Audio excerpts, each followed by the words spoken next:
Our Pippa Stevens has more on younger investors getting bit by the gold bug. Pippa, good morning. Good morning, Frank. Well, this is far from a boomers-only trade. Millennials actually have the largest allocation to gold at 17%, relative to baby boomers 10%, according to State Street. Now, part of this is interest in a physical asset that retains value, like the gold bars Costco's been selling out of. 27-year-old Adiba Ahmed, who lives outside Toronto, bought her first gold bar 2 years ago at TD Bank, and she's been buying ever since as part of a balanced portfolio.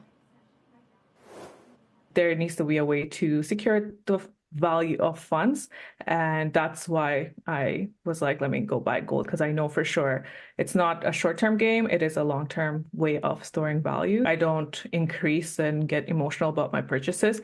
Again, as long as it's 10% of my portfolio, I'm okay with it. If it does well, amazing. If it goes down, I'm not affected because I've already hedged against other things.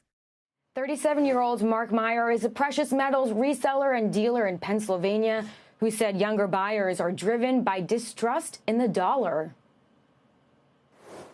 What I am fascinated with is the interest in the really young buyers, so those under 35 years old.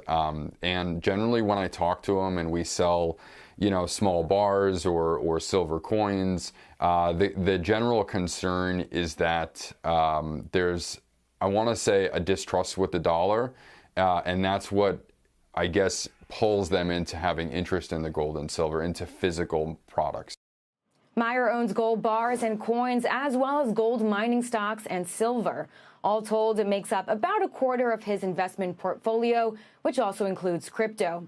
The IAU, GLD, and GDX all up double digits this year, with 69% of millennials saying, Frank, that the best way to invest in gold is through ETFs. So first off, Pippa, when we talk about millennials, usually people are like 45 years old now. It's like, it's not young people anymore. Millennials are like pretty adult right now.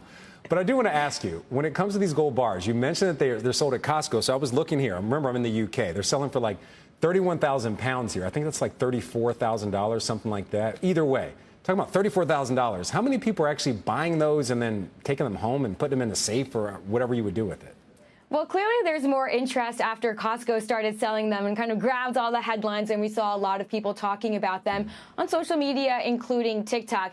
And, this is definitely not the most popular trade, but it is certainly one that's growing in popularity when gold is at a record high. That does increase interest. And there's a younger generation. I think millennials are still young, by the way, Frank, but they're coming up and saying, how can I diversify my portfolio with stocks doing so well? Where else can I look for yield? But interestingly, so Adiba Ahmed up in Toronto said that when she first went to TD Bank to buy her very first gold bar 2 years ago, it took them more than an hour simply because no one ever came to buy gold. But now when she goes, the bank is actually running ads for gold. So it really does speak to kind of heightened interest, heightened awareness in the fact that you can actually buy physical gold. Frank?